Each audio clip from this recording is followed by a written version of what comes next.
I'm fixing it.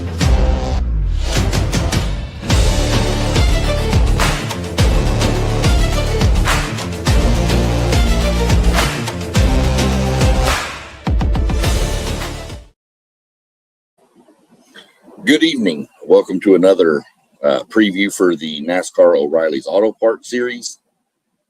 We're going to look at the Focused Health 250 tonight. Find out, kind of give you the schedule of events for the weekend, and then some quick news and notes, maybe a prediction for who I think to watch for the weekend.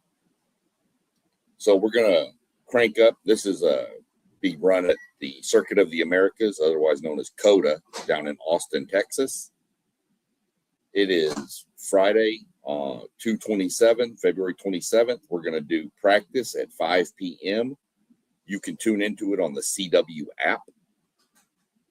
At 6:05, we're going to do qualifying. That, again, will be on the CW app. Some CW channels might broadcast it, but for sure it'll be on the app. I would just say if you're going to try to watch it on the regular CW channel, go ahead and just look for it and see. So then once we get all that done, and qualifying is done in groups on the road courses, not single car qualifying. They go out in groups. So group 1 and group 2, and then whoever has the fastest times obviously sets the lineup.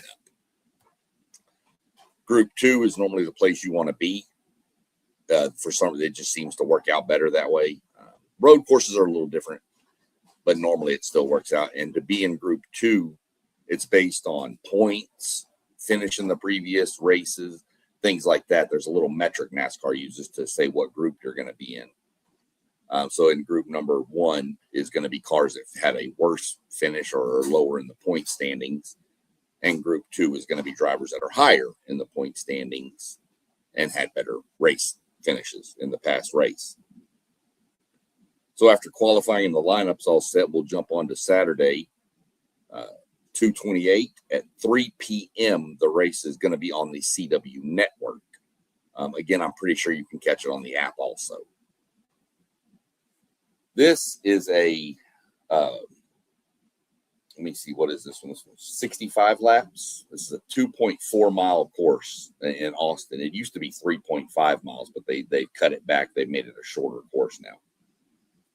So you go Saturday at 3 p.m. is the race. Like I said, it's 20 for the first stage, 20 for the second stage, and 25 for the third stage.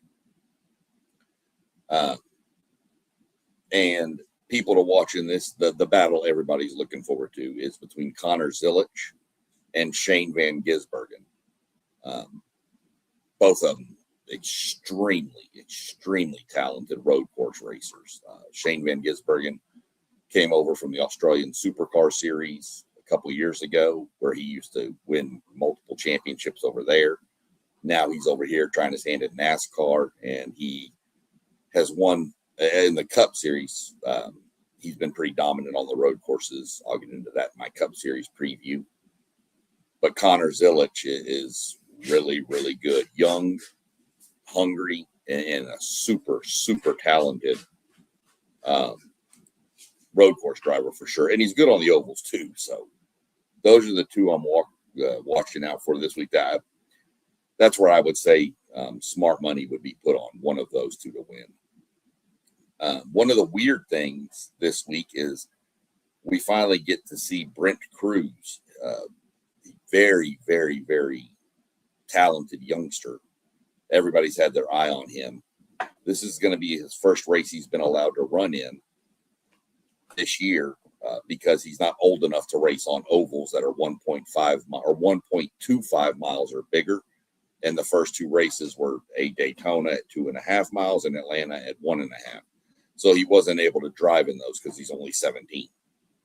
He has to be 18 to drive on those tracks. But he can drive on road courses and short tracks. So I'm going to be really interested to see how he does. He has to wait till March 30th before he can race on all tracks. That's when he turns 18. So that's what we're looking at for the O'Reilly series. Like I said, watch Van Gisbergen, Connor Zilisch, and Brent Cruz. They would be the ones I would watch out for. just these guys are dominant on this style of racing. So hopefully everybody has a good evening, and we'll be dropping another one here in a little while for later on this week for the Cup Series preview and get a little more in depth. So y'all have a good night, and we'll see you next time.